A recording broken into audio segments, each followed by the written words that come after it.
আপনাদের সকলকে স্বাগত জানাই। আপনারা কেমন আছেন? নিশ্চয়ই ভালো, আমিও ভালো আছি। চলুন যাই আজকের রেসিপিতে।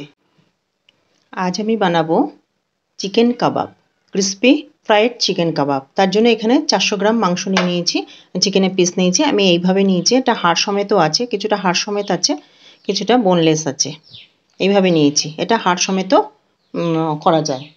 এর মধ্যে এবার আমি ম্যারিনেশন করব। আমি দু রকমভাবে ম্যারিনেশন করব। ফার্স্ট ম্যারিনেশন করব আমি এখানে ভিনিগার নিয়েছি, এটা লেবুর রস নেওয়া যায়। আমি ভিনিগার নিয়েছি 1 টেবিল স্পুন। আর নিয়েছি এখানে গোলমরিচের গুঁড়ো নিয়েছি, লঙ্কার গুঁড়ো নিয়েছি, গরম মশলার গুঁড়ো নিয়েছি, আর লবণ নিয়েছি। এগুলো আমি সব দিয়ে দিচ্ছি। দিয়ে আমি ভালোভাবে হাত দিয়ে এটা মাখিয়ে নিচ্ছি। এটা লেবুর রস দেওয়া যায়, আমি ভিনিগার দিয়েছি। এটা 1 ঘন্টা মতন থাকবে। তারপরে আমি সেকেন্ড ম্যারিনেশন করব। এটা 1 ঘন্টা হয়ে গেছে, আমি চিকেনটা ম্যারিনেশন করেছিলাম, 1 ঘন্টা হয়ে গেছে। এটা এরকম জলটা বেরিয়েছে, তো তার জন্য আমি এটা একটু চিপে চিপে জলটাকে করে আমি এখানে টিস্যু পেপারের উপর দিচ্ছি। এইভাবে প্রতিটাই আমি এরকম চিপবো, চিপে চিপে টিস্যু পেপারের উপর জলটা চুষে নেওয়ার জন্য আমি ওখানে রেখে দিচ্ছি।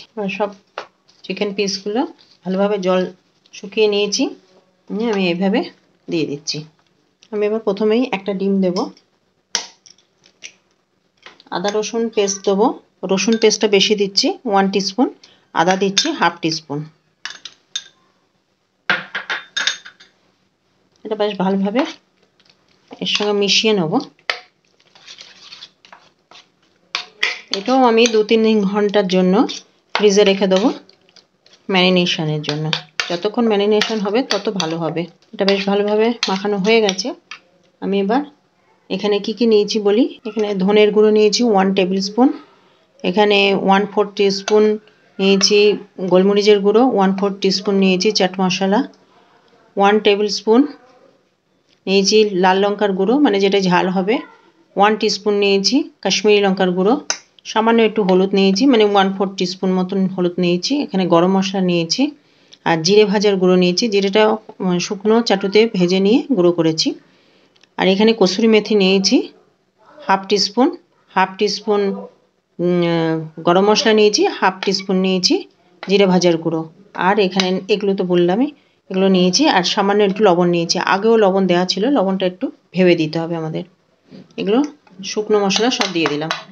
এগুলো ভালোভাবে আমি মিশিয়ে নেব। এগুলো আমি পরে হাত দিয়ে ভালোভাবে মেশাতে হবে।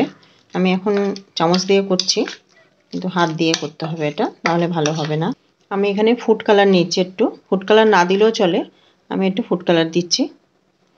হোটেলে যেরকম ফুড কালার দেয়, দিলে কালারটা বেশ সুন্দর আসে, সেরকম দিচ্ছি। এখানে নিয়েছি 2 টেবিল স্পুন, ফুড কালারের জন্য আমার লাল হয়ে গেছে। 2 টেবিল স্পুন নিয়েছি এখানে ময়দা, 2 টেবিল স্পুন নিয়েছি সুজি, যে সুজিতে আমরা উপমা বানাই সেরকম সুজি, আর 2 টেবিল স্পুন নিয়েছি কর্নফ্লোর। আর নেব আমি এখানে তেল দিলেও হয়, আমি 1 টিস্পুন ঘি দিয়েছি। মানে মশলাটাকে হোল্ড করার জন্য আমি ঘি দিলাম। এবার আমি এটা হাত দিয়ে ভালো করে মিশিয়ে নেব। প্রথমে একটু হবে, শুকনো শুকনো হবে, পরে আস্তে আস্তে একটু জল টল বেরিয়ে যাবে, কারণ এখানে লবণ দিয়েছি ভালোভাবে। বেশ লালও হয়েছে কালার দেওয়ার জন্য। কালার না দিলে কাশ্মীরি লঙ্কার গুঁড়োটা আমি এখানে 1 টিস্পুন দিয়েছি, সেখানে একটু বেশি দিয়ে নেবেন।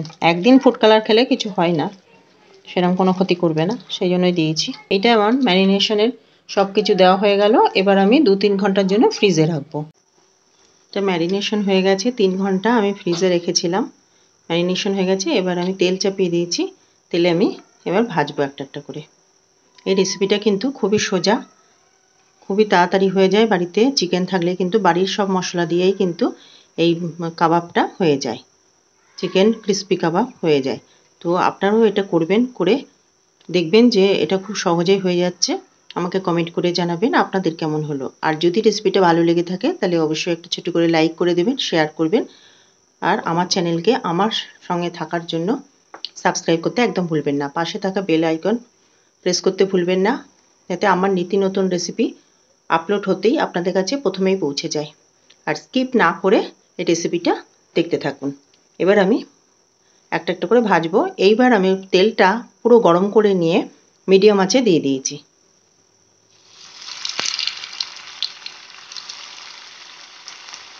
এবার একটা একটা করে এইভাবে ছেড়ে দেবো।